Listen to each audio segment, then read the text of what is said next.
Well, first of all, thank you all. Those were all, um, yeah, they just wide and broad and deep and long, and really grateful for the level that you shared it at. The thing that I really, it's a little bit in response to the question that Jerry asked, but it's maybe,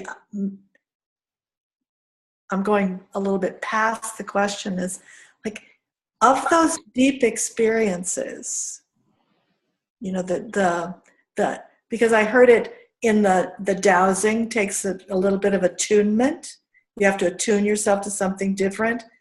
The experience in the cornfield was attuning to temporally, like different time frames and different, you know, the knitting kind of different views. I know there was so much about attuning in all of them that I wonder.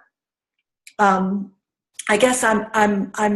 It feels like there's a something emerging about how do we continue to attune ourselves at that level so that we have access to that kind of deep transformational knowledge and wisdom at every breath.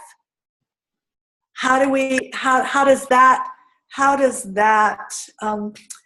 choose that as a way of being to inform a world that our brain then can be in service to, that our intelligence can then be in service to. You know, let that drive the car and set up the navigational system, and let the intelligence serve that, which feels like it's a different kind of way forward, and it's definitely more nonlinear and more intuitive and more soul-driven or spirit-driven. So I guess that's what came to me when I was listening to you all. I was going, everyone had one, and so they're in there, and how do they become the access point to living more fully and being tuned to the subtleties of the wisdom that's available to us.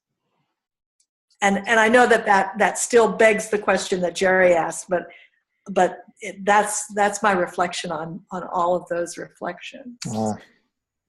Thank you. Thank you. I have to go, and so on that, I'm going to say thank you, and I'm going to ponder your question all day. Thank you, Libby. Yeah. Bye. Bye. Bye. Anyone else have any further reflections at this point? We have a few minutes for some second reflections. Jed, I'm curious, are you pastor of a church?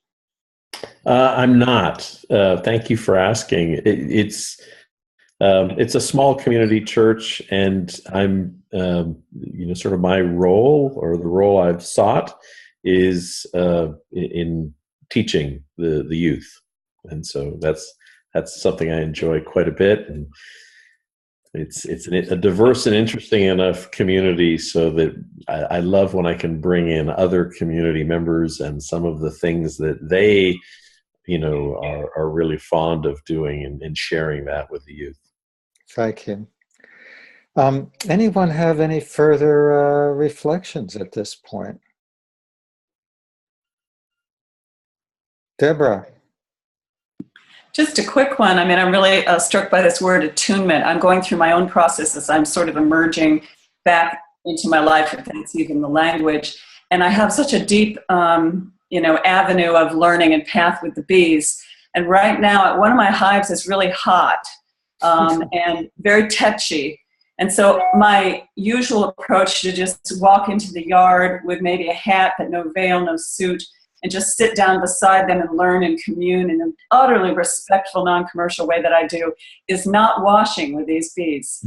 And it's incredibly humbling, number one. And number two, I've already known in this last year of being more quiet that I had to attune differently. Something else is being asked of me, and it's being reflected by these bees who are simply not allowing me to sit down as I used to and glean information or build relationship from that place. And I don't know what else they're asking from me, but I think this is a constantly lived check-in, attunement opportunity we have as spirits in human form, especially in these times.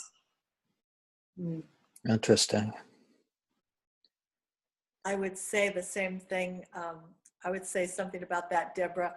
Like I'm always, when I go to a new place, have a very particular way that I ask the place what it would, introduce myself, and then ask what is the offering that I can give you in gratitude for allowing me to be here and learn from you.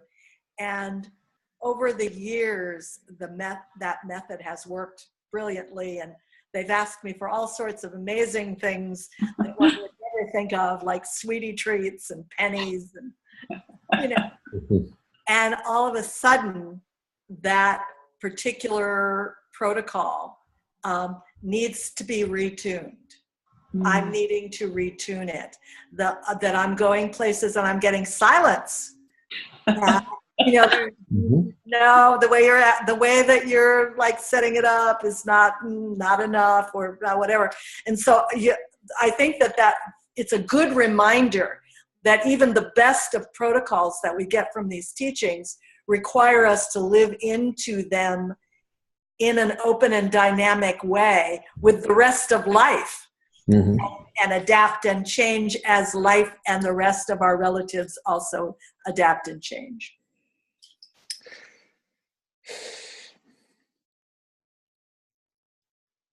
I so much Can't hear you, Jed. Well, let me unmute. Yeah, go ahead. Thank you.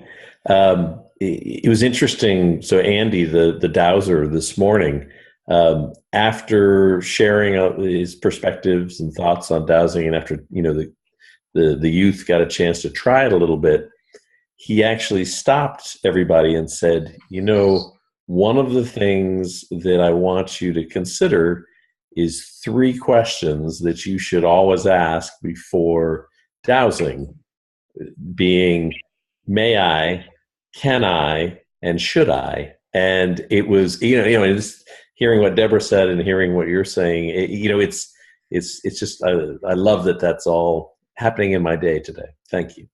Awesome. Anyone else? Maybe one more comment. For me, am I? Yeah. If you lean forward, your sound is good. Yeah.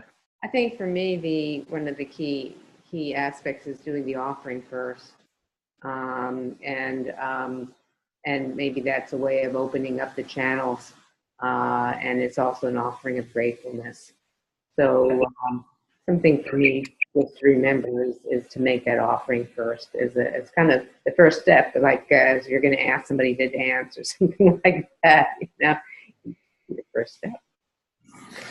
I resonate to that too. 2 trees. I'm also part of the New Gardener Club. I've just been doing this a few years, and we're growing vegetables in the backyard. Nowhere near as many as Len and Libby, but we're able to have a nice salad every once in a while from the kale and the chard and so on. I love what you told about your grandmother of sort of asking the plants, of asking the permission from the plants before going in and harvesting them. And I intend to start doing that